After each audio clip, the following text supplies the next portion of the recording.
what I thought had happened was I thought I had been shot. And I was very surprised that I couldn't see where the bullet had come through, because I knew that would make a hole in the glass, obviously. The pain was in the very center of my abdomen, pretty much, and it was inside, not on the outside.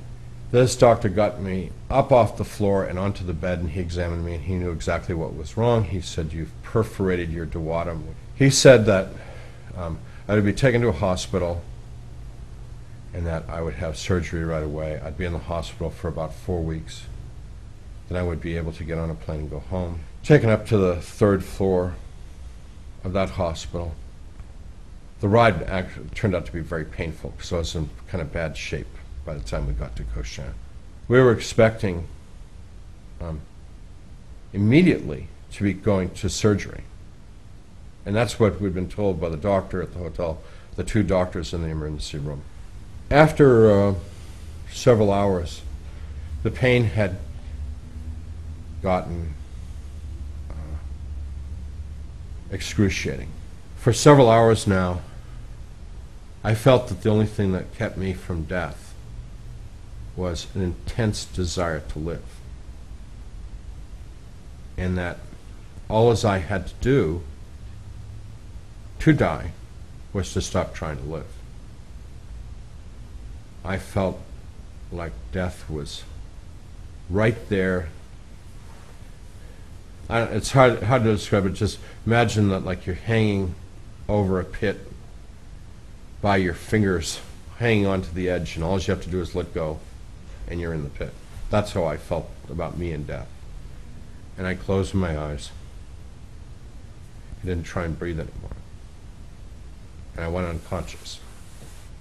Now, during that 3 days, my body was in a freezer, but something incredible happened in my life. That moment when I was hit by that car, and the moment of blank and darkness, I never thought about anything else but fear of that moment, because this is a sphere of darkness, as if you are in this center of this sphere, and this sphere presses and presses, and you are in total nothingness, darkness, total dark, so black, so unbelievably that it's beyond description. But when my body hit that sidewalk, I felt that I kept falling. It seemed to me as if a hole actually opened up in the sidewalk, and I was now falling in darkness, as if I was falling down a well. And I looked up, and I would see a light at the top, but the light kept getting smaller and smaller. I actually thought that it was the surface of the sidewalk, but then I realized it was a light like a star that was getting more dim as I fell further. And all of a sudden I was in total blackness. And I began to slow down, and I felt as if I was hovering at that point in what I would later describe as a black bottomless pit. I awoke from my unconsciousness. I don't know, obviously I don't know how long I was unconscious. It was some minutes probably. And I was standing next to the bed, and I was absolutely clear about the situation that I was in. So I was worried about the perforation in my stomach, but it didn't hurt. You know, I was worried about getting an operation, but right now I didn't need an operation. I was confused because I felt more real, more alive, more physically acute in all 5 senses than I'd ever felt my whole life. Then, right then, I heard people calling me by name in English outside the room, and they were saying, "Howard, hurry up, come with us quickly, let's go." So the room was very bright and well lit, and I went over to the doorway of the room, and outside the room, it was wasn't dark, but it was dim and gray and foggy and indistinct. I assumed that they were there to take me to my surgery, so I left the room. One of the strange things was, when I left the room, I knew that it was a one-way door.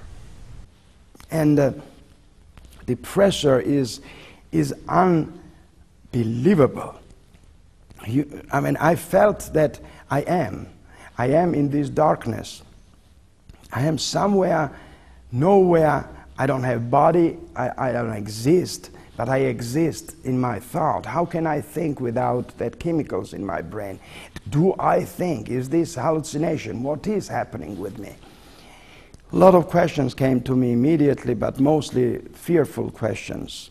But then, naturally, the education and intellect works with an instinctive mind, and I begin to think positively in that darkness. And what can be positive in the darkness but light? I mean, that's the only opposite side of darkness. So what I did, I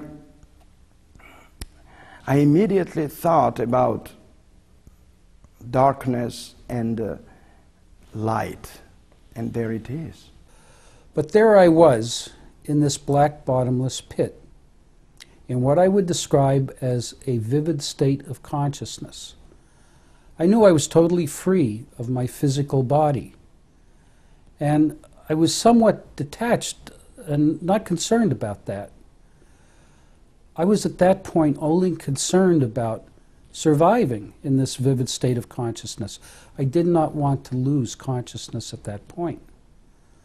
But I had no idea how to extricate myself from this black bottomless pit.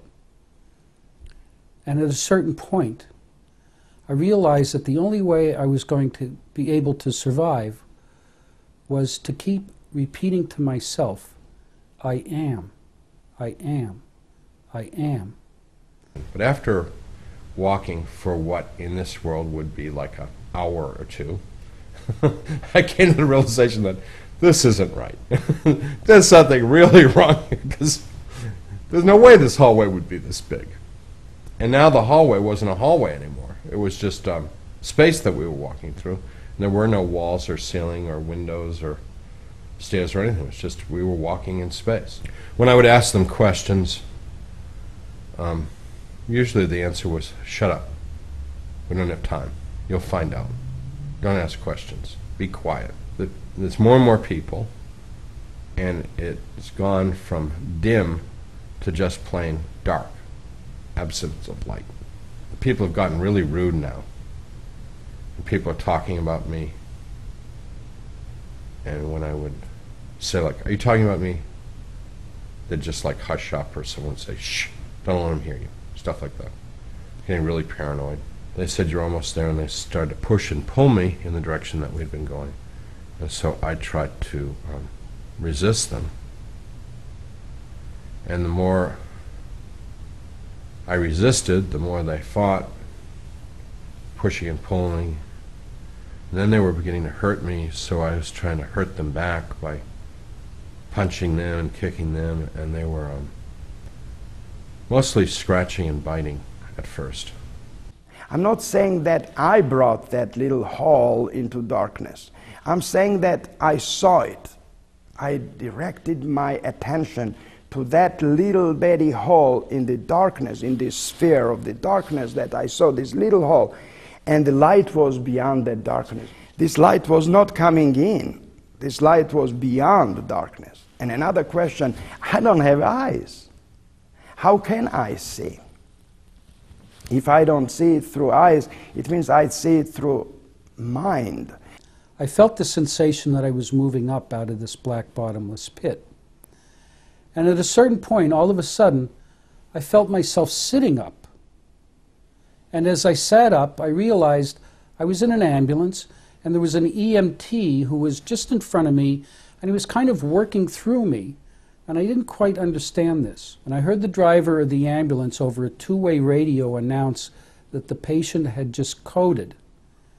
And as he did so, he accelerated the ambulance. Now, when that happened, all of a sudden, I found myself floating up and out of the ambulance.